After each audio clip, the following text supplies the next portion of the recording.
Hi again. This whole lesson is about how to use time really effectively. Now, when we get busier and busier, and this is just a fact of life, we get less and less time to be in the practice room and develop new things and to work on the things we really need to work on. So whatever the busyness is, or whatever the restrictions are in life, or the complexities, we start to have the realization that, I don't have as much time now to really go deep and stay with things. So if we have an hour, we might just practice, and this is a habit, of course. It might be, great, I can practice this thing and I'll just hammer away at it for an hour. Now, there are times for that, sure, I understand. But as long as you put your breathing habit in place first, get into the zone, then of course there are practice sessions that need to be like that. Good, okay. What starts to be very apparent is that I could be using 1 hour really productively. Now, I'll send you a sheet, or you may already have this, with a 1 hour schedule that I've been giving to people for over 30 years. It's been very successful for everyone, even if they only do it occasionally.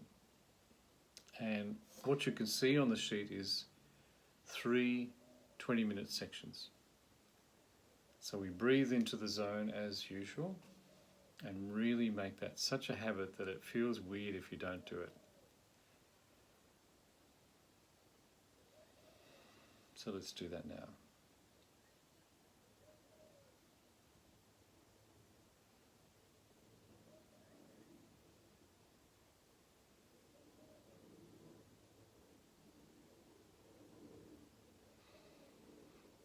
It doesn't take long. And now you are building up the zone. Even if you don't feel in the zone each time you do that, it will develop a momentum and a strength about it that becomes quite, not only useful, it becomes really a foundational thing of your playing, and the awareness of breathing too as you play. Okay, so we've done our breathing. We do a soundscape like we did in one of the other videos. If you haven't got to the soundscapes yet, I'll show you a different type of soundscape now. Soundscape is really creating a mood and atmosphere with very little. So it starts with some space, breathing, and ending with space. This one's called Desert Journey. I just need a little bit of moisture on the hands. It's a little bit cold today. So to paint the picture, it's like the sunset, the camel train going over the sand dunes into the sunset.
So I'm sure you felt the impression of the sand dunes, the camels, even the sandstorm, the wind.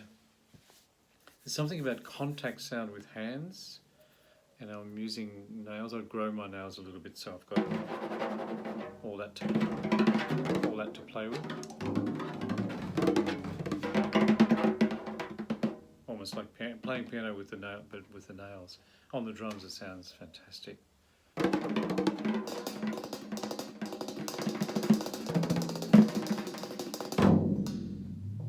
Anyway, with the soundscapes, it's up to you. I mean, it's pretty easy for a drummer to play city traffic, would get the sticks and play very frantically. But that's not the point of a soundscape, really. That's, of course, like film music. But it's with a purpose, and the purpose is to purposely play softly, gently, ambient, and lots of space. So it seems like a restriction, but it's not, because at that side of the spectrum there's so much there that we don't usually explore. And it gets the whole system tuned and our ears tuned to very, very fine detail. With close miking, I can guarantee you, and lots of gain on the microphones, incredible things come out that sound like 40-foot drums, or 30-foot gongs if you're playing a cymbal really, really softly, with a lot of gain and a lot of bottom end, even without effects. Okay, so that's the soundscape. So that's the first 5 minutes of your 1 hour schedule. So the next one is purposely left blank, that you could be doing rudiment things. So you think, okay, how many rudiments in 5 minutes? Yes, only one. Just stay with one rudiment. It might be the doubles that we've been talking about with brushes. And fairly medium tempos. Let's move away now from always this almost obsession of trying to get things faster. Why don't we go for music? The faster will come later. If we've got the form, it's again, the Karate Kid, wax on, wax off. You might have heard me sort of mention this a few times now, but it is true. That's the principle. Go deep, practice over and over and over with a really great feeling, and then that becomes later the same form but sped up. So stay with one tempo right the way through that 5 minutes with one rudiment. So the next topic could be 4-way coordination, say. This is just an example. It could be anything you like. That's why they're blank on that sheet.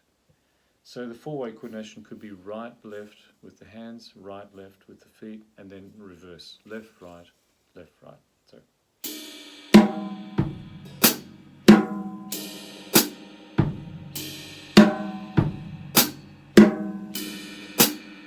Now that repetition in that sort of speed, you'll need that anyway. If it's something new, you need to play slow, more slowly, and with the metronome, which I haven't been doing in these videos yet, but we'll talk about metronome later. So many wonderful topics to get into, isn't there? Yeah. Okay. So with that 4-way coordination, it's not about... That's going to happen later. Because if you go for that now, it's going to be uneven, it's not going to feel great, and it could just topple over. You know the feeling. This has happened many times to all of us, where we've tried to go faster or use it in a musical situation that's not quite ready. So it's worth repetition in a really relaxed state, so that is the recording. Record everything with the state you want to be in. Have a think about that. So when you're repeating something over and over, you're recording into your subconscious mind, not just muscle memory, but into the subconscious mind, into your soul, really. So as you're recording, you want it to feel so good, even in the practice room.